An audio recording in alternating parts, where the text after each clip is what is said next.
Hi everybody, today's lecture is on vibrations, waves, and sound. We're going to go through a bunch of examples of vibrations and waves in general with some examples and also sound itself. Okay, so let's dive into it. Okay, so here's an example of an oscillation, a simple pendulum. A simple pendulum is a mass or a bob. I don't know why it's called a bob. That's the ball part. On a massless string oscillating back and forth. And the force of gravity is balancing the tension in the string. So here's a ceiling. We have a string with some tension in it holding up a ball, and it swings back and forth. And the equilibrium position is this dotted line if the pendulum was hanging straight down. So if it's not swinging back and forth, but hangs straight down, that's the equilibrium.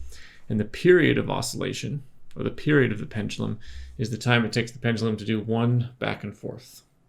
It's going back and forth, back and forth. And the time it takes to do one back and forth is the period. There's the mass spring system. So if we look over here, there's some anchor with some spring with a mass attached at the end, and this thing is going to bounce up and down. Okay? And so the spring constant tells you the strength of the spring, and the equilibrium is where if you leave this thing and let it come to equilibrium, it'll just rest. Okay? If you do go away from equilibrium, it'll oscillate. But if you let it settle down, it'll go right to equilibrium. That's where it's not moving. That's equilibrium. And the period of the mass spring system is the time it takes for it to do one oscillation. So it's going back up and down, up and down, up and down, and one oscillation. The time it takes to do that is the period. Okay, so the spring constant tells us the strength of the spring. So let's read this. Measure of how difficult it is to stretch or compress a spring. So that's the spring constant. The spring force depends on the spring constant. Okay, that's the force that the spring is exerting on the mass. And is also the force trying to restore the system back to equilibrium. Okay, in the pendulum example, the tension in the string and the force of gravity together are trying to bring the pendulum back to equilibrium. Okay, so here's a physical pendulum, which is similar to the massless string and a bob thing, except it's some random shape. And in this case, it's here's a pencil, okay, and it swings back and forth. That's a physical pendulum because it's not a massless string with a bob. Okay, so it goes back and forth.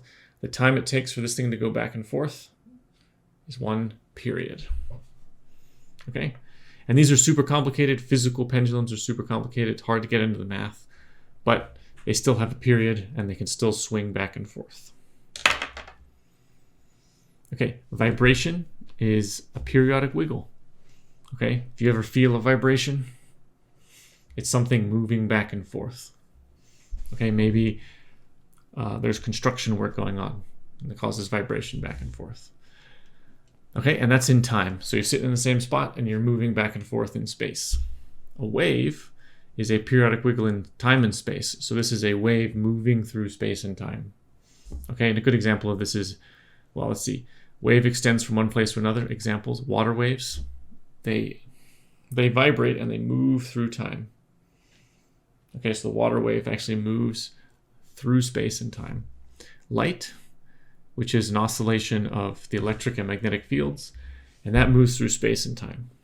And sound, that's the pressure vibrations of air or whatever it is, could be any material, and that moves through space and time. So those are waves. Okay, so we're going to get into the wave description here.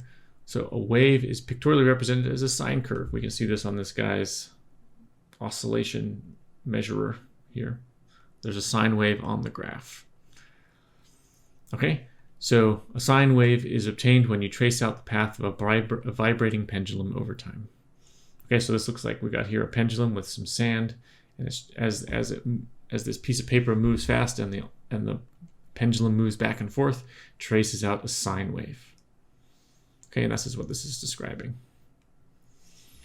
Okay, so if we look at the sine wave, it's just an example sine wave from the previous picture, this thing. Okay, we look at this sine wave. The wavelength is the distance in space from, it could be from crest to crest, or from the same spot on the graph to the exact same spot on the graph. So the distance between those, that's in space, so that's going to be in like meters or something. The amplitude is how much the wave displaces, or its maximum displacement from equilibrium. Okay, so at a crest, it is at the vibrating thing is at an amplitude of displacement. Okay, now at each point in time, it won't be at the maximum, but the maximum will be the amplitude. So that's this part. Okay, and this is a crest, this is a crest, this is a trough, this is a trough. The green line here is equilibrium. And the time it takes for the distance it takes for the wave to repeat is a wavelength. Okay. All right, and here's some more. We got crests, we got troughs, we got the amplitude and wavelength. Okay, frequency. For vibrations, it's a measure of how frequently the vibration occurs. For waves, it's a measure of the number of waves passing by any point per second. Okay. So essentially this is how often does something move back and forth in time. Okay, so the unit for frequency is hertz, named after some guy named Heinrich Hertz. A frequency of 1 hertz is a vibration that occurs once every second. So if something is vibrating at 1 hertz in 1/1000, it repeats. 1/1000, it repeats. Okay, sound has a frequency of 100 to 1,000 hertz, so it's vibrating 100 to 1,000 times per second. And then radio waves, or like in megahertz, so that's million times per second of oscillation. And then cell phones, this is why they can have so much data transported through the air, it's because they vibrate at a few billion times per second. Okay. And there's a relationship between period and frequency. So period is the time it takes for something to go back and forth one time. The frequency is simply the reciprocal of that. So if the period is 1 second, the frequency is 1/1 second, or 1 hertz. Okay, so as an example, pendulum makes 2 vibrations in 1 second. The frequency is 2 hertz, where the period of vibration is half a second. Okay, let's do a question here. Particle makes 3 oscillations every second. It means, well, we know 3 oscillations every second is 3 hertz. And so that means the period is 1/3 of a second. So frequency 3 hertz, 3 hertz, 1/3 of a second. So it's got to be B. These other 2 are wrong. Okay. All right, wave motion. So waves transport energy and not matter. So they transport energy through space. So this is an example of, if you drop a stone into a pond and the waves ripple outward. The water doesn't actually move anywhere, but there's this energy getting propagated away from the point of impact. Okay. So we've got wave motion. This is wave speed. There's a relationship between wave speed, frequency, and wavelength. This is a very important relationship here. So the speed of a wave is the frequency times the wavelength. This is very important. We can get a lot of answers using this. Okay, so here's an example. A wave with wavelength 1 meter and a frequency of 1 hertz has a speed of 1 meter per second. Okay, so 1 equals 1 times 1. Okay, there's 2 different types of waves. There's transverse waves, where if the wave is moving this direction, the oscillations are perpendicular to it. Okay, that's transverse. And longitudinal is if the wave is propagating this direction, the vibrations are in the same direction, back and forth. Okay, so if with this slinky here, a longitudinal wave is these compressions and rarefactions. Here's a rarefaction, compression, rarefaction, compression in the wave. So the slinky is moving back and forth as the wave passes through. For transverse, the slinky is moving up and down. The wave is going this way, but the slinky is moving up and down. Okay, so transverse wave, medium vibrates perpendicularly to the direction of energy transfer. That's side to side, up and down, but it's got to be perpendicular to the direction of motion.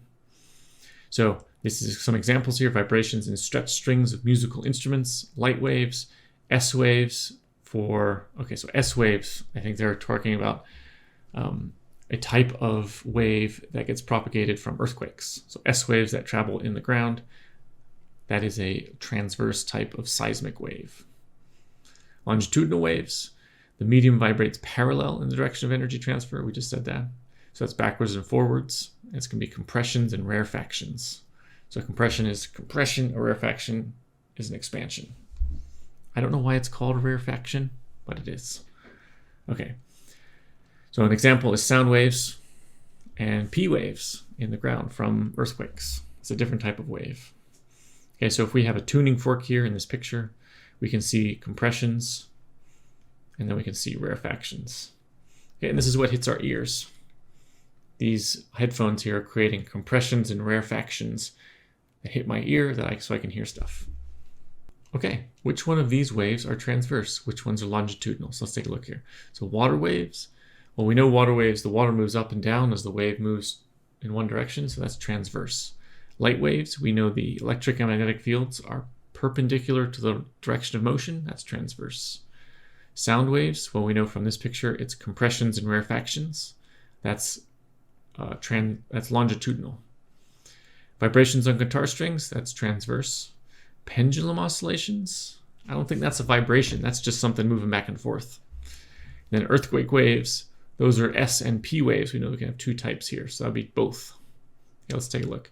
Water, transverse, light, transverse, sound, longitudinal, guitar strings, transverse, yeah, pendulum oscillations, not waves. And earthquake waves, both. Okay.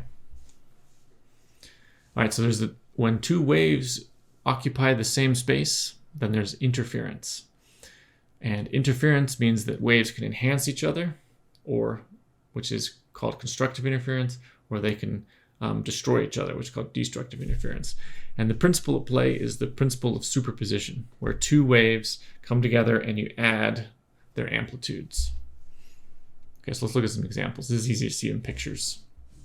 So constructive interference, these two sine waves are in sync. So when you add them together, you get something that's larger.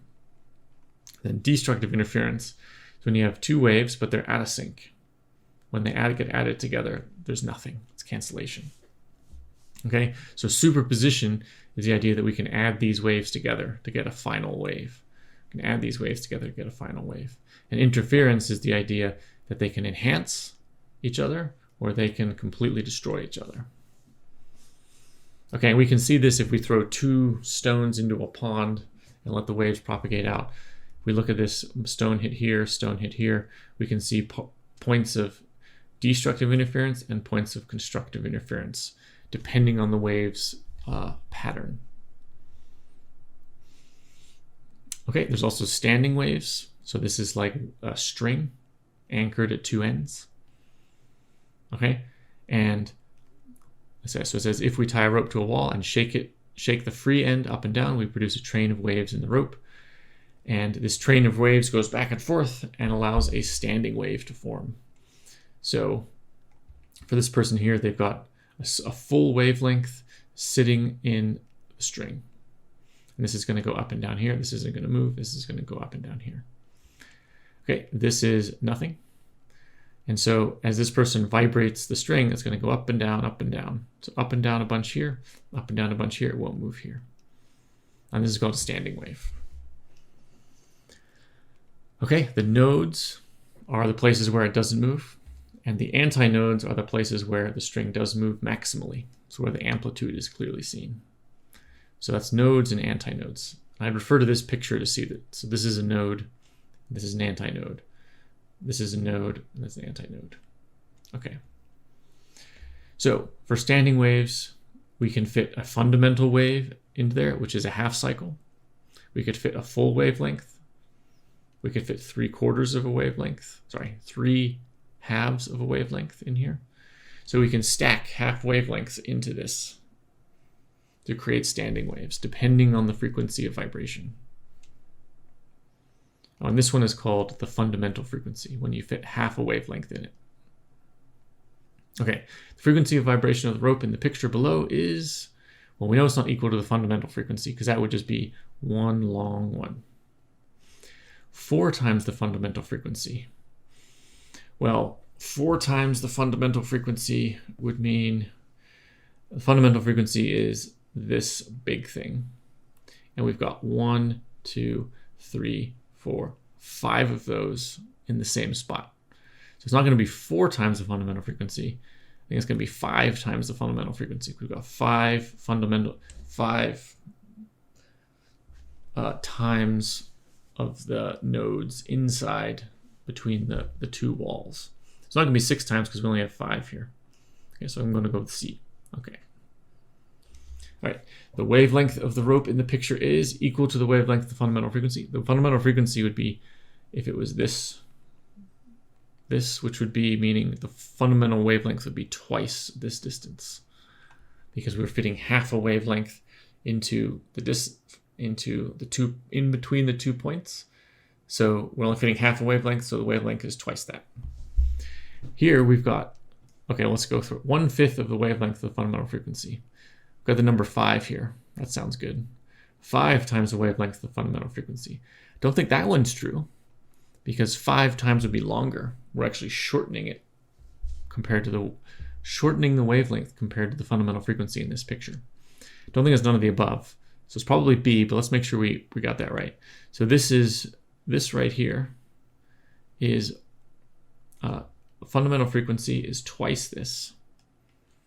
Okay, so twice that, we have 5 nodes in half a wavelength, which means we got 5 antinodes in the fundamental frequency half a wavelength, which means we would have 10 antinodes in a full wavelength, and 2 antinodes is 1 wavelength. So we've got 5 wavelengths in a full fundamental frequency. So it's going to be 1/5. Okay, it's going to be 1/5. Okay. Standing waves, we can see these on guitar strings. We can see these in musical instruments. They happen all the time. Okay, sound are produced by vibrations of matter. So most often we think of this as vibrations of air, but it can be anything. Compressions and rarefactions in solids, liquids, and gases. We think of it as the atmosphere. We can create it with musical instruments, which vibrate some solid thing, which then cause the air to vibrate as well. Or if it's like a woodwind, then it causes the air to vibrate directly. Okay.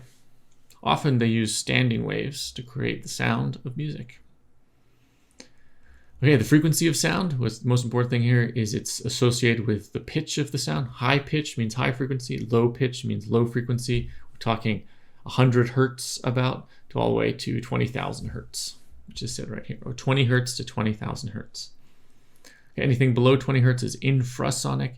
Anything above 20,000 hertz is ultrasonic, which we use for imaging in medicine. Okay. So what is sound? It's a longitudinal wave of compressions and rarefactions. So here's a speaker, here's some air particles going through compression and rarefaction, meeting at a person's ear. Okay, and we saw this picture before.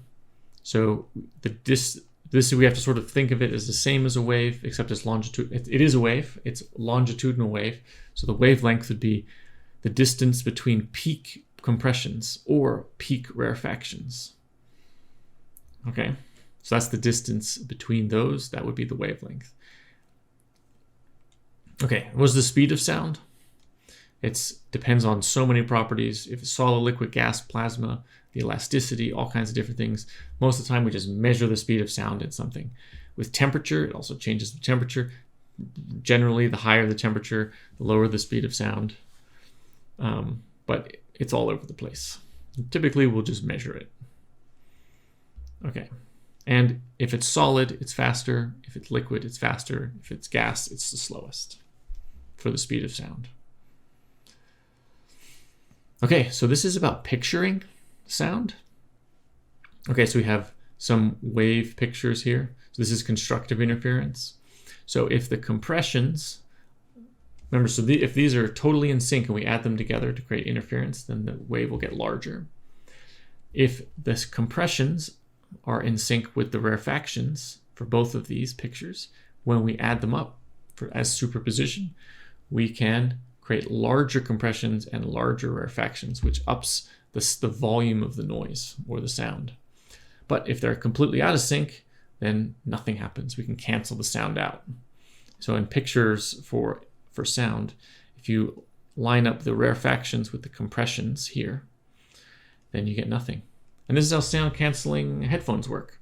It creates a sound wave that's completely out of sync with the sound that's coming in from the surroundings, and then cancels it. And it allows you not to hear that sound by using destructive interference. Okay. All right, so frequency and amplitude of sound waves. How can we change the sound? So if we have original sound, we have softer, which is lower amplitude. We can have louder, which is increasing the amplitude. We can have lower pitch, which is stretching the wavelength. We can have higher pitch by compressing the wavelength. Okay, so we said higher pitched, higher frequency, shorter wavelength, lower pitched, lower frequency, longer wavelength. Okay, to say that a sound wave has a high frequency is to say that it has a high pitch. Okay. Doppler effect. So this is when something comes at you, it has a certain pitch, and when it goes past you, it has a different pitch. So if you're thinking like an ambulance, it's like wee, wee, wee, wee. And that change in frequency is because when it's coming at you, the frequency is higher, and when it's leaving away from you, the frequency is lower. So if you feel this goes from high pitch to low pitch. When it's approaching, it's high. When it leaves, it goes away from you, it's low. Okay, so an increase in frequency when the source approaches you, decrease in frequency when the source moves away from you. Okay, you can just hear that anytime a car goes by. Okay, the sound of the fire truck's alarm passing you by is higher as it approaches and lower once it's passed. That sounds right. Lower as it approaches, that's wrong. Higher at first, then lower, then higher again, that's not right. Same at all times, that's definitely not right. We definitely don't hear that. So it's higher as it approaches and lower once it's passed. Okay. Reflection. Okay, so when you have sound reflected, you can reflect off walls, it can reflect off the ceiling, it can reflect off all kinds of in complicated ways, as shown in this picture.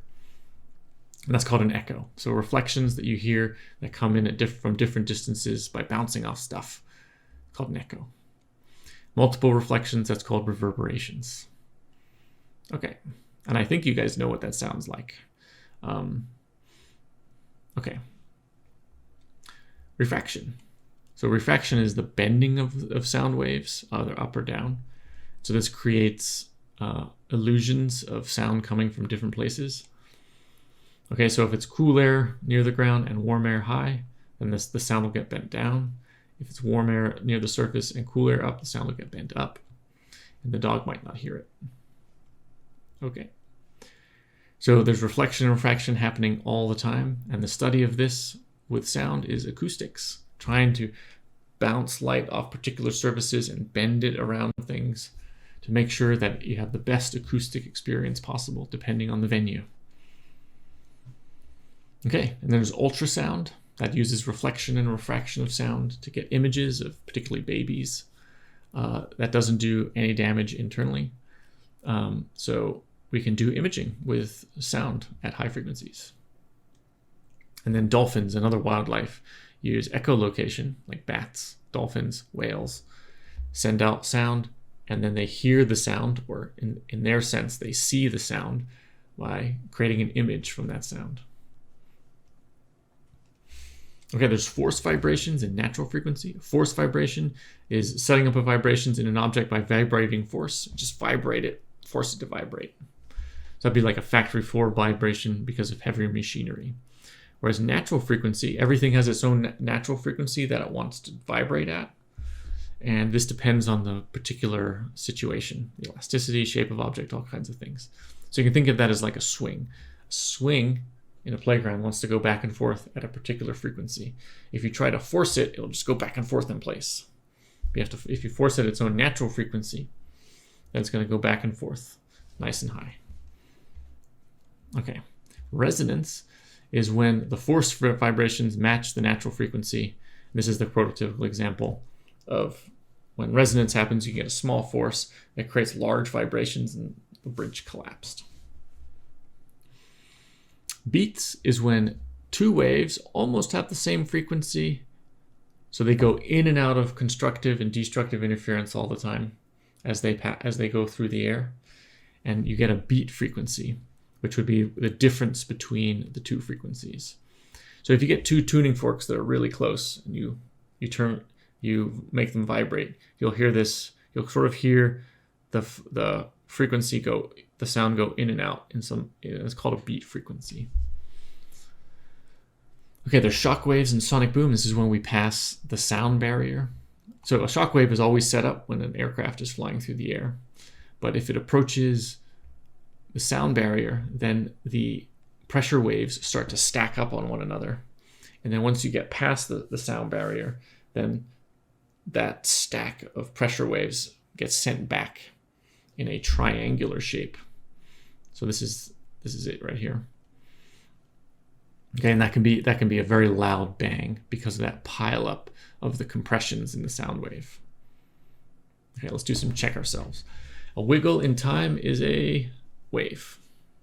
Well, okay, a wiggle in time, this is a little bit vague. If we're talking about wiggle in one place, that's just back and forth in time. So we're talking about a wave would be moving through space. But since we're only talking about time, I think that's a vibration. Okay, a wave is a vibration in space and time. So it's got to be both in these. Okay. When we consider how frequently a pendulum swings to and fro, we're talking about its frequently. So not period, that would be how long it takes. Wavelength and amplitude, that's not quite right, so it's frequency. Okay.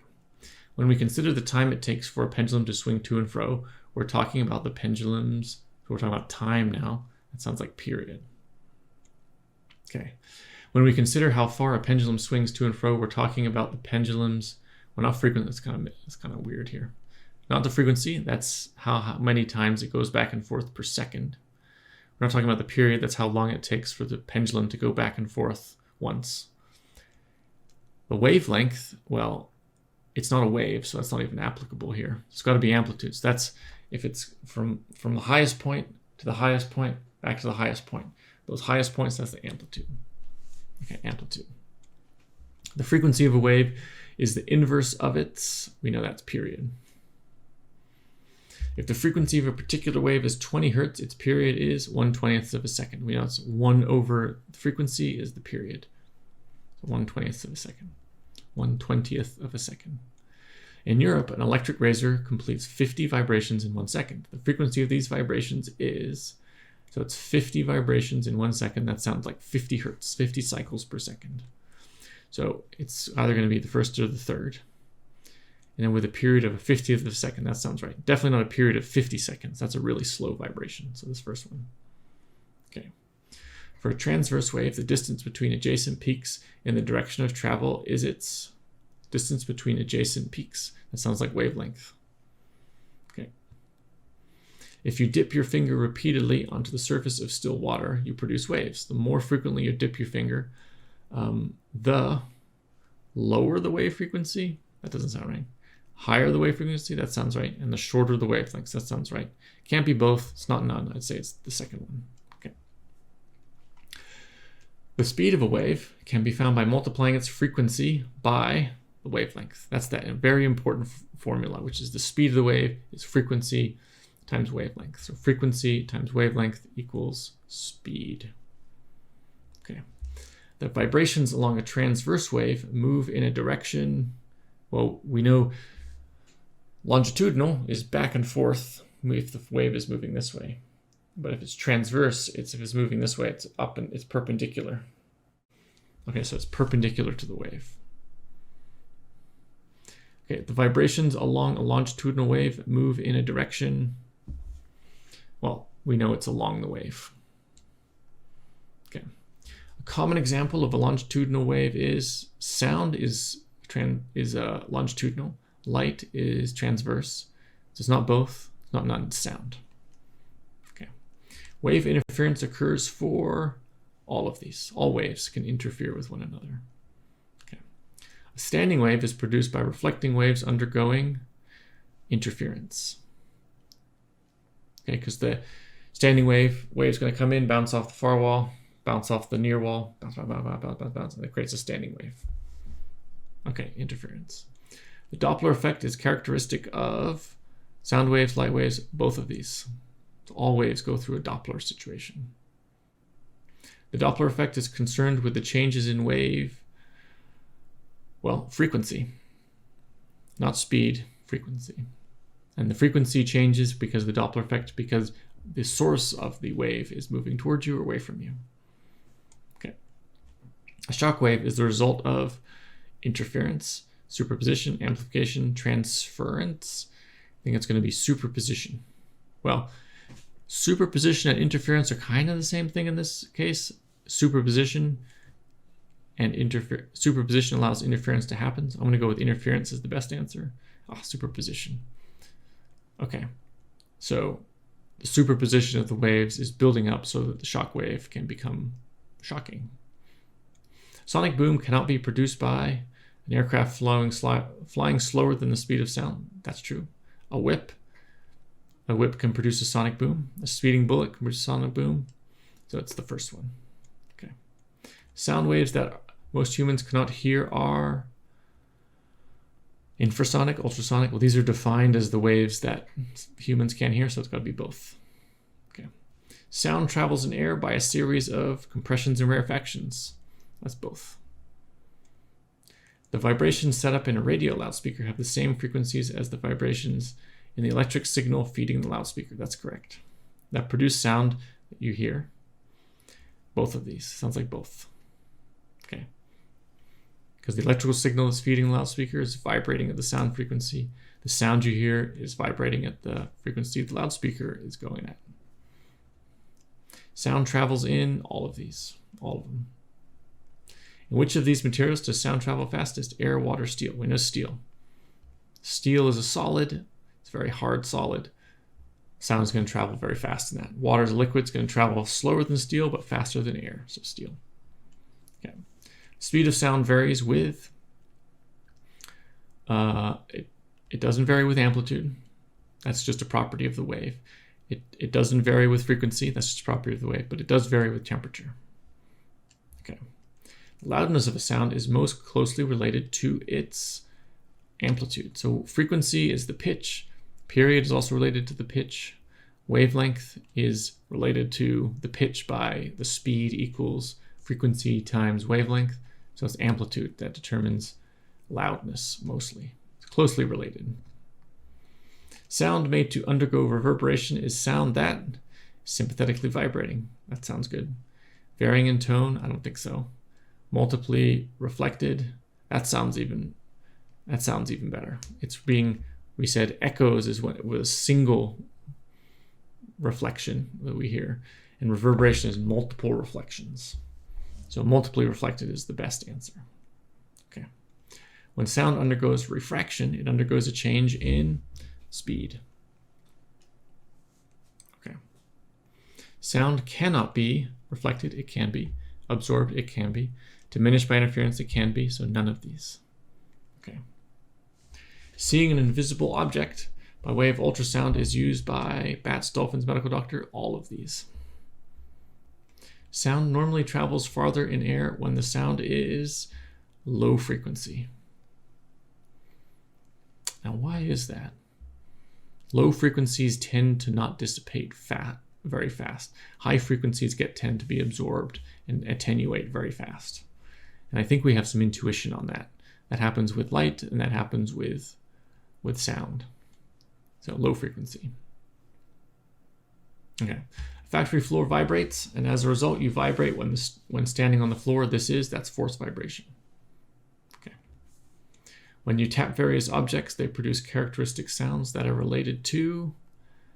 Okay, they could characteristic sounds. That sounds like natural frequency because each object will vibrate its own natural frequency, which will have different pitches. So it sounds like natural frequency. Okay. When the surface of a guitar is made to vibrate, we say that it undergoes. Well, let's think about the surface of a guitar. The string is vibrating by standing waves, and the guitar is being forced to vibrate. It may be a resonance, and we may get some nice sound, but it's probably being forced to vibrate in general. It's not refraction's irrelevant here. Amplitude enhancement, I'm not sure what that means. So I think force vibration. Okay. When an object is set vibrating by a wave having a frequency that matches the natural frequency of the object, what occurs is resonance. So when the natural frequency matches the force being vibration frequency matches natural frequency, that gets resonance. Okay. Noise canceling devices such as jackhammer headphones make use of sound interference. We know destructive interference causes is that these headphones are designed to cause destructive interference of the bad noise. The phenomenon of beats is the result of sound. This is interference because it's two sound waves very close in frequency, and the beat frequency is the difference in the frequencies, and the sound is going between constructive and destructive interference. Okay, interference. When 134 hertz tuning fork and 144 hertz tuning fork are struck, the beat frequency, well, it's the difference between these, which is either of these is going to be more than 8 hertz. Okay. When your radio set is tuned to an incoming radio signal, what occurs? Well, we're tuning the radio to find different resonance frequencies for the circuits and the speaker. So we're looking for resonance. Okay, and that's it. So that's waves and vibrations and sound and all that stuff. And I'll see you guys next time.